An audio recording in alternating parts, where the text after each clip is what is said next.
ગુજરાત રાજ્યના શિક્ષણ મંત્રી ડોક્ટર કુબેરભાઈ ડિંડોર છેલ્લા 2 દિવસથી યાત્રાધામ અંબાજી ખાતે શૈક્ષણિક અધિવેશનોમાં હાજરી આપી રહ્યા છે।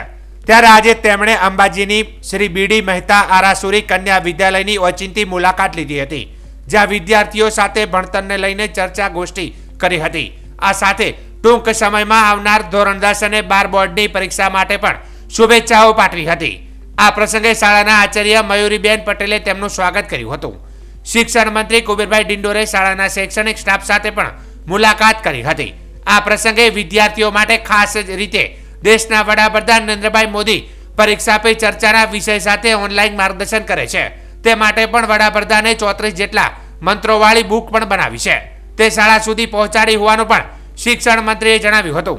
ચાલુ વર્ષે પણ પરીક્ષા પે ચર્ચાના વિષય માટે ઓનલાઈન રજીસ્ટ્રેશન ચાલુ છે, તે 14 તારીખ સુધી કરી દેવા પણ જણાવાયું છે। બોર્ડમાં એક્ઝામ માટે તો આપણા દેશના પ્રધાનમંત્રી નરેન્દ્રભાઈ મોદી સાહેબ પરીક્ષા પે ચર્ચા દર વર્ષે એ 2015થી એમને આ કાર્યક્રમ ચાલુ કર્યો છે અને સન્માનીય દેશના પ્રધાનમંત્રી આપણા યુવાનોને જે માર્ગદર્શન આપે છે, એમને સાંત્વના આપવા માટે અને એમને પ્રોત્સાહન આપવા માટે એમને 34 જેટલા મંત્રો પરીક્ષા પે ચર્ચામાં 34 જેટલા મંત્રો જે એમને આપ્યા છે, એની બુકો પણ દરેક સ્કૂલોમાં અમે મોકલી છે અને આ વર્ષે પણ અત્યારે એનું પરીક્ષા પે ચર્ચાનું રજિસ્ટ્રેશન ઓલરેડી ઓનલાઈન ચાલુ છે।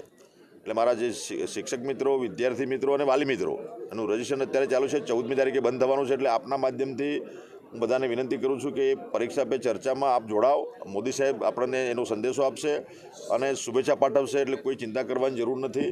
બાળકોને માત્ર આપણું ગીતા પણ આપણે દાખલ કરી છે અને ગીતામાં પણ કહ્યું છે કે ભાઈ આપણે કર્મ કરવાનો આપણો અધિકાર છે, પણ ફળની આશા આપણે રાખવાની નથી, ફળ તો એની રીતે મળશે જ। એટલે વિદ્યાર્થીઓ માત્ર કર્મના રૂપમાં પરીક્ષા આપે નિશ્ચિંત કર્યા વગર અમે પરીક્ષામાં પણ સરળીકરણ કર્યું છે, બેસ્ટ ઓફ 2નો વિકલ્પ આપ્યો છે, સાથે સાથે જનરલ ઓપ્શન આપ્યું છે। એટલે કોઈ એવું છોકરાઓ ટેન્શન લેવાની જરૂર નથી।